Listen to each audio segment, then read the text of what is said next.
corroding American society for decades. Faced by this defeat, the neoconservative movement now turned inwards to try and defeat the forces of liberalism that were holding it back. And to do this, they turned again to the theories of Leo Strauss. Strauss believed that good politicians should reassert the absolute moral values that would unite society, and this would overcome the moral relativism that liberalism created. One of the most influential Straussians was the new assistant to the vice president, Irving Krystol. For Strauss, liberalism had produced a decent way of life and one that he thought was worth defending, but a dead end of where nothing could be said to be true. One had no guidance on how to live. Everything was relative. Strauss suggested that maybe that we didn't just have to sit there and accept that that was our fate, that politics could help shape the way people live, teach them some good lessons about living decent and noble human lives. And can we think about what cultures and what politics, what social orders produce more admirable human beings? I mean, that whole question was put back on the table by Strauss, I think. The neoconservatives set out to reform America. And at the heart of their project was the political use of religion. Together with their long-term allies, the religious right, they began a campaign to bring moral and religious issues back into the center of conservative politics.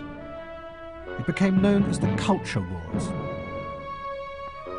Your tax dollars are being used to sponsor obscene and pornographic displays.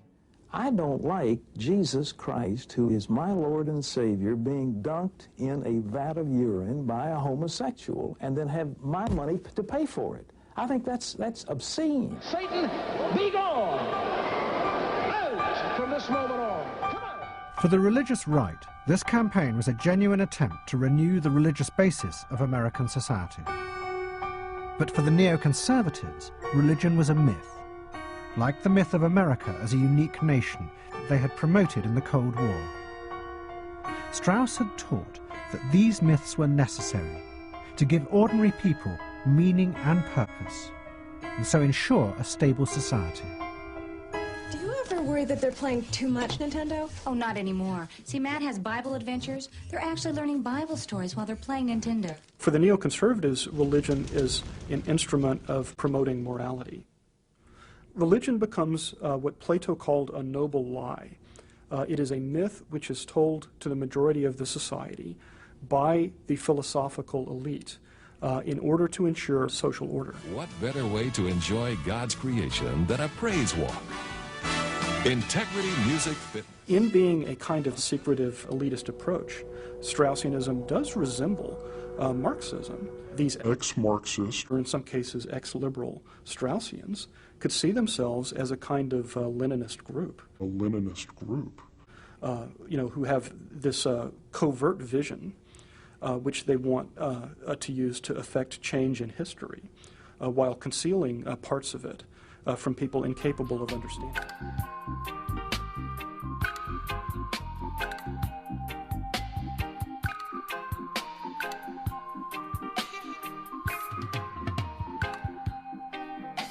We're living in a world of illusion, man. Living in a world of illusion. Say that we're living in a world of confusion, yeah. Living in a world of confusion. We don't know what to do now. Don't know what to do. We know it's getting worse every day.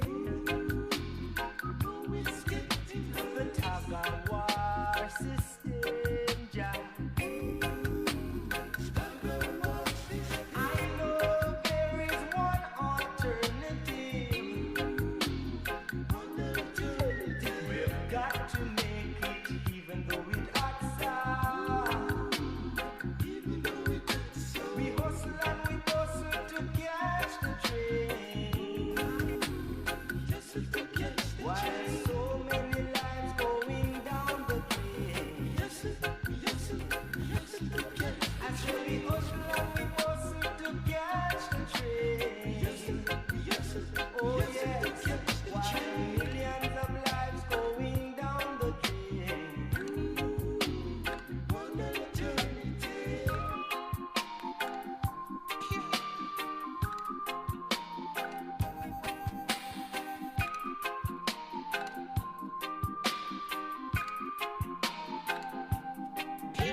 Out of this campaign, a new and powerful moral agenda began to take over the Republican Party. It reached a dramatic climax at the Republican Convention in 1992, when the religious right seized control of the party's policy-making machinery. George Bush became committed to run for president with policies that would ban abortion, gay rights, and multiculturalism.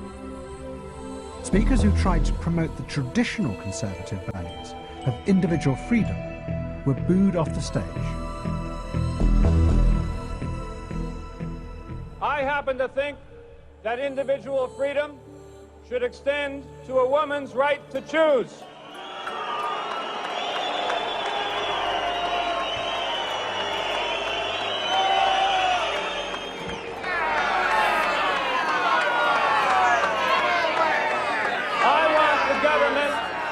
Your pocketbook and your bedroom. For the neoconservatives, the aim of this new morality was to unite the nation. but in fact it had completely the opposite effect. Mainstream Republican voters were frightened away by the harsh moralism that had taken over their party. They turned instead to Bill Clinton, a politician who connected with their real concerns and needs, like tax and the state of the economy. In the week after the Republican convention, it's worth noting that the Balfour Declaration should be really named after Alfred Milner, right-hand man to the cosmopolitan Cecil Rhodes, as revealed by Carroll Quigley in his book, The Anglo-American Establishment. A new chapter was opened in relations between the Arab and Talmudic Jewish world, following the Quincy Pact in 1945 and the creation of Israel in 1948. The wars between Muslim countries and Israel, supported by the Anglo-Saxon powers, have led to the creation of new concepts, such as the clash of civilizations, developed by the Middle Eastern scholar Bernard Lewis in his book Islam, working in collaboration with the American geopolitical analyst Zbigniew Brzezinski. He developed a theory which pushes for the disintegration of the Muslim world, or the Arc of Crisis, a plan outlined in Time magazine, 15 January 1979. In a similar vein, we again find plans for the dismantlement of Arab nations in the Oded Yinon report. To list the plans for the destruction of Arabia, we should add A Clean Break, written by Richard Pearl in 1996, and the works of Lieutenant Colonel Ralph Peters, whose plans were published by the Armed Forces Journal in May 2006. The latest version of the plan, written by Robert Wright, appeared in the New York Times on the 28th of September 2013, working in America's most prestigious intellectual institutions. This champion of the cause, who is the public face of the scheme supported by the institutions of what Donald Trump calls the deep state, continues the work of his predecessors to break up Libya and the Arabian Peninsula into distinct ethnic and religious enclaves. In this map, Robert Wright shows how 5 countries miraculously become 14, explaining that the state borders could easily be changed as a result of wars and ethnic conflicts. He even mentions the idea of creating city-states, Baghdad, Misrata, and Jabal al-Druze. It has to be said that these maps, which appeared in the Zionist-owned New York Times, would appear to be similar to those drawn up by Ralph Peters. In particular, you see Medina and Mecca surrounded by the same geographical entity. Ultimately, the most important point about these documents is that they prove that these Israeli and Anglo-Saxon policy pressure groups have no intention of letting go of their insane ambitions. October 25th, Saudi Gazette announced the establishment of the world's first independent special zone called NEOM, stretching over 3 countries, Saudi Arabia, Jordan, and Egypt, an area where approximately 10% of the world's trade flows through the Red Sea, and 70% of the world's population can be reached in under 8 hours of flight. The project is supervised by a former president and CEO of Siemens, Klaus Kleinfeld, and 32 years old Crown Prince of Saudi Arabia, Mohammed bin Salman. The announcement was made during Future Investment Initiative Conference in Riyadh, Saudi Arabia, October 24th. The initiative emerged from Saudi Vision 2030, a plan which seeks to reduce Saudi Arabia's dependence on oil, diversify its economy, and develop public service sectors. According to the Washington Times, the futuristic city project infused with $500 billion in investments and powered by solar and wind energy. Virtually all logistics of 17,000 square miles enterprise plan to be performed by a variety of robots, covering areas such as security, home deliveries, and even looking after the elderly and sick. NEOM aims to develop 9 key economic sectors, such as energy and water, mobility, biotech, food and entertainment, technological and digital sciences, along with providing an ideal place to live for its future residents. In the last decade, we've observed lots of innovative strategies undertaken by Saudi elite, none of which have actualized thus far. So why this enterprise should be any different? Time to come, despite the stories we hear about, rival factions within the palace. So I guess what's changed this time is that he's put his personal reputation on the line for this, and he's got a lot of money. And a lot of time. I guess in the end, we do not quite know whether it's another Saudi bluff or a breakthrough futuristic metro hub that will change the way we build and organize our cities.